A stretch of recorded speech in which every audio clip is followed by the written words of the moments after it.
मान्यवर, Lakhanpur toll tax जो हम जैसे कार्यकर्ताओं को, भारतीय जनता पार्टी के करोड़ों कार्यकर्ताओं को सूल की तरह हृदय में चुभता था, वहीं श्यामा प्रसाद मुखर्जी को जहां अरेस्ट किया था, वो लखनपुर टोल टैक्स को समाप्त कर दिया।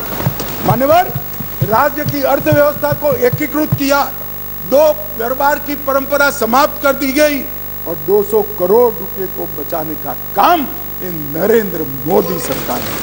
मान्यवर, वहां दलितों को रिजर्वेशन नहीं था, आदिवासियों को नहीं था, पिछड़ों को नहीं था, ये सारा रिजर्वेशन देने का काम नरेंद्र मोदी सरकार। मान्यवर, वहां पर महिला आयोग नहीं था, बाल आयोग नहीं था, वहां पर दलित आयोग भी नहीं था, ये सारे आयोग बनाने का काम भारतीय जनता पार्टी की नरेंद्र मोदी सरकार। वहां सफाई कर्मचारी मान्यवर 7-7 पीढ़ी से मुगलों को जमाने से रहते थे, मगर उनको डोमिसाइल सर्टिफिकेट नहीं मिलता था। पाकिस्तान से शरण में आए हुए, पाक अधिकृत कश्मीर से आए हुए हिंदू, उनको डोमिसाइल, पश्चिम पाकिस्तान से आए हुए लोग, डोमिसाइल नहीं मिलता था। ये सबको डोमिसाइल देने का काम इस देश के प्रधानमंत्री नरेंद्र मोदी। मान्यवर, ये कर रहे हैं कि हम डेमोक्रेटिक पार्टी, डेमोक्रेटिक वैल्यूज में मानते हैं। कश्मीर पर शासन किसने किया? किसने किया? 3 परिवारों ने की, महबूबा मुफ्ती, फारूक साहब और गांधी परिवार। ये 3 परिवारों ने कुल शासन किया और पंचायत चुनाव नहीं करा है। नरेंद्र मोदी जी ने नवंबर-दिसंबर 2018 में, राजनाथ सिंह गृह मंत्री थे, 9 चरणों में पंचायती चुनाव को 4483 सरपंच निर्वाचित हुए और 35,000 पंच चुने गए। आज 40,000 लोग डेमोक्रेसी की सांस भर रहे हैं, जमहूरियत का फायदा उठा रहे हैं। स्टोन पेंटिंग का मैं आप सबको कहता हूं, पथराव की घटना टीवी पर दिखाई पड़ती है भैया? कहीं नहीं दिखाई पड़ती, क्योंकि पथराव बंद हो गए। माननीय अध्यक्ष जी, जम्मू कश्मीर पुलिस, प्लीज, मान्यवर, जम्मू कश्मीर पुलिस 90 के दशक के पहली बार आज एक्टिव होकर आतंकवाद का सामना कर रही है। जम्मू में नई हाई सिक्योरिटी जेल बनाई, मंदिरों को प्रोटेक्शन दिया है, हिंदू संपत्ति वापस देने का कानून लाए हैं, टूरिज्म का विकास हुआ है। और सुन लीजिए, अधीर रंजन जी अविश्वास लेकर आ गए हैं। 2022 में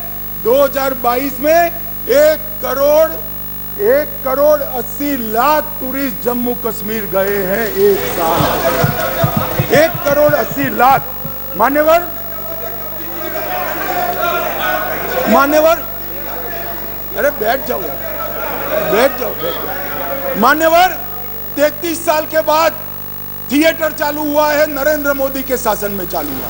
33 साल के बाद नाइट शो चालू हुआ है, नरेंद्र मोदी के शासन में चालू हुआ।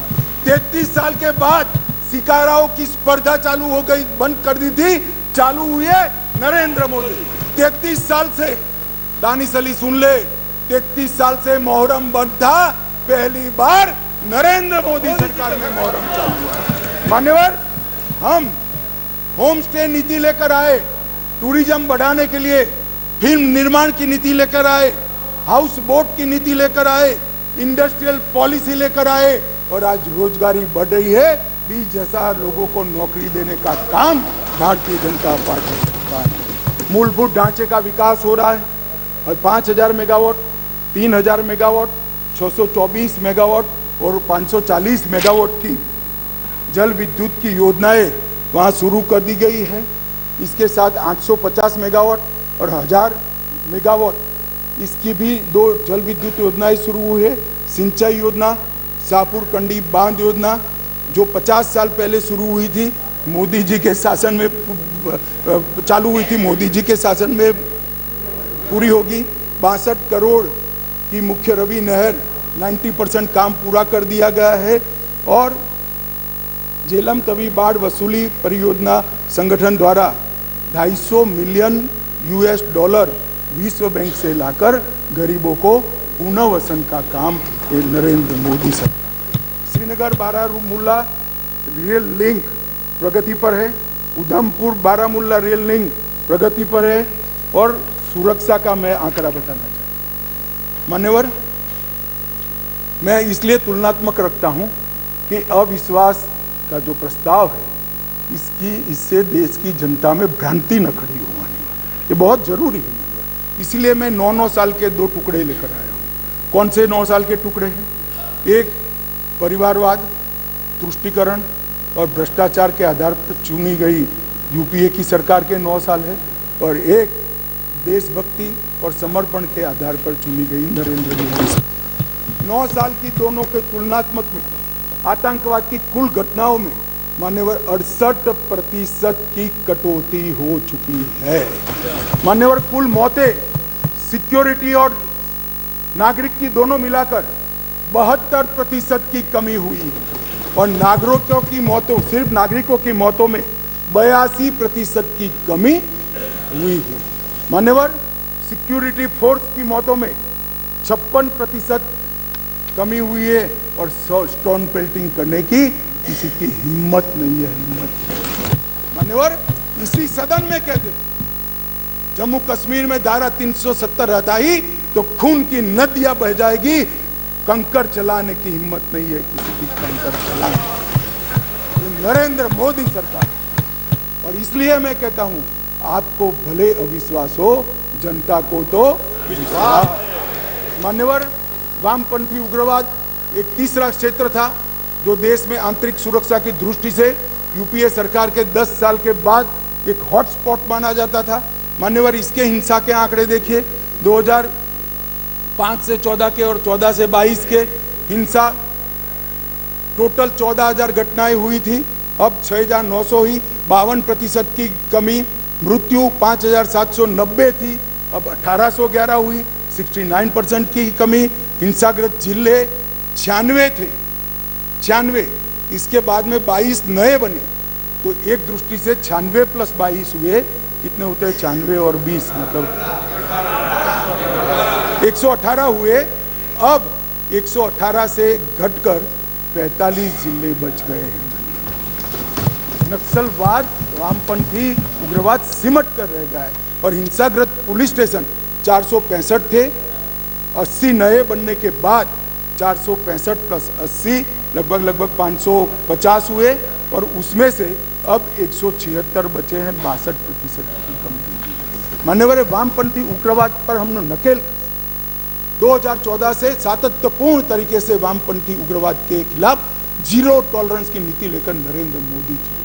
मान्यवर, राजनाथ जी गृह मंत्री थे तभी एक योजना बन गई, विकास की योजना बनी, और वामपंथी उग्रवाद क्षेत्र के विकास गृह मंत्रालय के तहत आते, हर गांव के अंदर बिजली पहुंचाना, रोड पहुंचाना, स्कूल पहुंचाना, सस्ते अनाज की दुकान पहुंचाना, दवाइयों की दुकान पहुंचाना, स्किल डेवलपमेंट के प्रोग्राम पहुंचाना, ये काम होते गए। अंत में हमने पहले विकास पहुंचा और फिर 195 नए सुरक्षा वैक्यूम भरने के लिए सीएपीएफ के कैंप खोलने का काम नरेंद्र मोदी सरकार ने किया। एनआईए और ईडी को जोड़ा गया, इनके फाइनेंस की कमर तोड़ी गई। एनआईए में एक अलग वर्टिकल वामपंथी उग्रवाद और उसके केसों की जांच के लिए बनाया गया, एक बड़ा डेटा सेंटर बनाया गया। सारे वामपंथी उग्रवादी एफआईआर का कंप्यूटराइजेशन कर आर्टिफिशियल इंटेलिजेंस से इसका एनालिसिस किया जा रहा है, और छत्तीसगढ़िया बटालियन, बस्तरिया बटालियन भी बनाई गई। मान्यवर, आज मैं कह सकता हूं इस सदन के अंदर जिम्मेदारी के साथ, वामपंथी उग्रवाद आया तब वो स्वप्न देखते थे काठमांडू से तिरुपति का, आज 3 जिलों में सिमट कर रह गए। मान्यवर, उनका दायरा क्या था? झारखंड, बिहार, उड़ीसा, एमपी, महाराष्ट्र, आंध्र, तेलंगाना और छत्तीसगढ़। आज क्या बच गया है? झारखंड मुक्त, बिहार मुक्त, उड़ीसा मुक्त, एमपी मुक्त, महाराष्ट्र मुक्त, आंध्र मुक्त, तेलंगाना मुक्त, केवल और केवल छत्तीसगढ़ के 3 जिले बचे हैं। मान्यवर, ये अविश्वास प्रस्ताव गिरने वाला है, जनता फिर से मोदी जी को चुनने वाली है, और अगले टर्म में ये 3 जिले भी निश्चित रूप से समाप्त होंगे।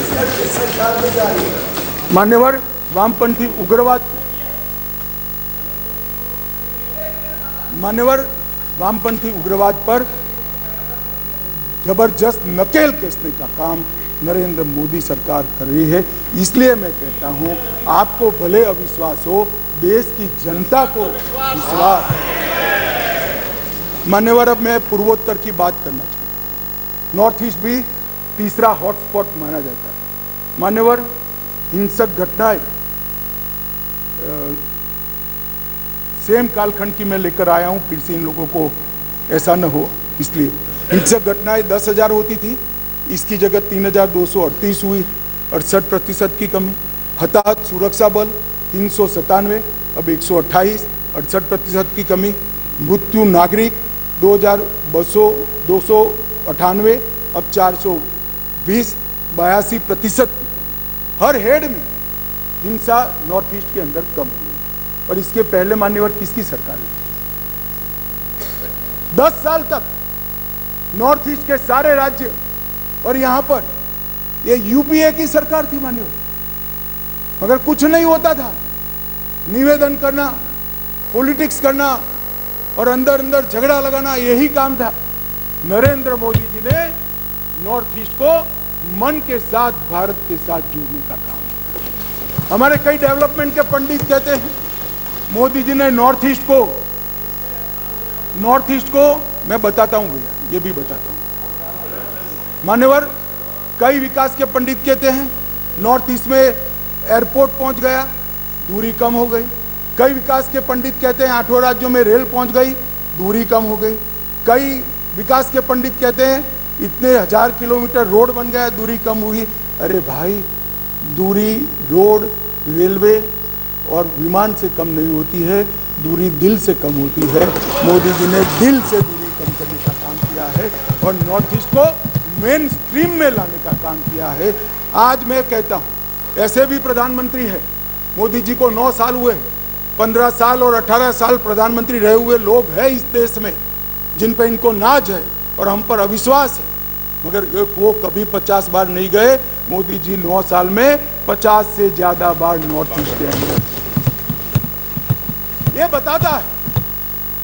ये बताता है कि नॉर्थ ईस्ट इस देश का हिस्सा है, इसका कसक हमारे मन में। उत्तर प्रदेश से बड़ा भूभाग किस तरह से छोड़ दिया, आगजनी, टेररिस्ट, नस्ली हिंसाएं, और आप हमारा हिसाब मांगते हो। बोलो मणिपुर में बताता हूं, मैं फिर बोलूंगा मणिपुर। मान्यवर, इन लोगों ने नॉर्थ ईस्ट के लिए कुछ नहीं किया, ना विकास किया है ना कुछ किया है। मैं आपको बताता हूं, अटल जी नैसेक स्थापना कर गए, इसरो जैसी एक संस्था बनाई, पदेन मैं इसका अध्यक्ष होता हूं। मोदी जी ने नैसेक को एक्टिवेट करा, पूरा नॉर्थ ईस्ट का स्टडी किया है। ब्रह्मपुत्र के पूर्व को बड़े बड़े मैदानों में तालाब बनाकर इसके अंदर डाइवर्ट कर सिंचाई भी होगी, बाढ़ का रास्ता भी होगा और पर्यटन भी होगा। ये बाढ़ मुक्त नॉर्थ ईस्ट आने वाले वर्षों में, और हम बनाकर रहेंगे नॉर्थ ईस्ट को बाढ़ मुक्त, क्योंकि आपका अविश्वास प्रस्ताव गिरने वाला है। जनता हमें चुनने वाली है, क्योंकि भले आपको विश्वास हो, मगर जनता को तो। मान्यवर, मैं जब ये कहता हूं तब हमने नॉर्थ ईस्ट में शांति ऐसे भावनाओं से नहीं करी, एक कागजी शांति नहीं, इसके पीछे रणनीति है, इसके पीछे कड़ी मेहनत है और इसके पीछे लगन भी लगी है। मान्यवर, 2014 में अचीक नेशनल वॉलंटियर काउंसिल की हमने समाधान करा, लगभग 674 लोग समाधान हुआ। अब ये अचीक नेशनल वॉलंटियर काउंसिल की हिंसा में 224 लोग मारे गए। एनएलएफटी के साथ 2019 में समाधान हुआ, 88 लोगों ने सरेंडर किया, इसमें 144 लोग मारे गए थे। बोडोलैंड के national democratic front of Bodoland के साथ समाधान हुआ 2020 में, एनएलएफटी के साथ 19 में हुआ, 2020 में बोडोलैंड के साथ national democratic front of Bodoland के साथ हुआ। 1630 लोग सरेंडर किए, 4300 लोग बोडोलैंड की हिंसा में मारे गए थे मान्यवर, 4362 लोग, और इन्होंने हथियार डाले। कार्बी समूह 197 लोग मारे गए थे, 1000 उग्रवादियों ने समर्थन किया। असम आदिवासी सशस्त्र समूह 1182 लोगों ने सरेंडर किया, 329 लोग मारे गए थे। और डिमासा नेशनल लिबरल आर्मी 168 लोगों ने सरेंडर किया, जिसमें 25 लोग मारे गए थे। मान्यवर, कुल 8000 सशस्त्र उग्रवादियों ने सरेंडर नरेंद्र मोदी जी के 9 साल में किया। और हमारे सम्मानीय सदस्य गौरव जी कह रहे थे हिंसा के त्रस्त है, देखा नहीं जा रहा है, आग की लपटें। भाई आग की लपटें अभी तो मणिपुर में मैं आता हूं क्यों हुई है, परंतु आपके समय में तो 8 राज्य आग की लपटों से घिरे हुए थे और ये हिंसा में 6000 से ज़्यादा लोग मारे गए थे, जो अब सरेंडर होकर मेन स्ट्रीम के अंदर आए। मान्य अध्यक्ष जी, मैं इसलिए आपको ये कहना चाहता हूँ कि पूर्वोत्तर के अंदर हमने हिंसक घटनाओं में 68%, सुरक्षा बलों की हत्याओं में 68% और हताहत नागरिक में 82% कमी करी है। ये सारा मैंने जो कहा वो समझौते किए हैं। आसाम के अंदर 70% से अधिक अपसफा का क्षेत्र मुक्त, मणिपुर के अंदर 7 जिलों के 19 पुलिस स्टेशन हटाए गए, अरुणाचल में केवल एक जिला और 3 पुलिस स्टेशन बच गए, नागालैंड में 8 जिलों के 18 पुलिस स्टेशन हटाए गए और त्रिपुरा और मेघालय में पूर्णतः अपसपा हटा लिया गया है। माननीय अध्यक्ष जी, मैं ये कहता हूँ कि जो बचा कुचा काम बाकी है वो भी हम ही पूरा करेंगे, क्योंकि आपका अविश्वास प्रस्ताव गिरने वाला है, जनता हमें चुनने वाली है, क्योंकि जनता को, आपको भले अविश्वास हो, जनता को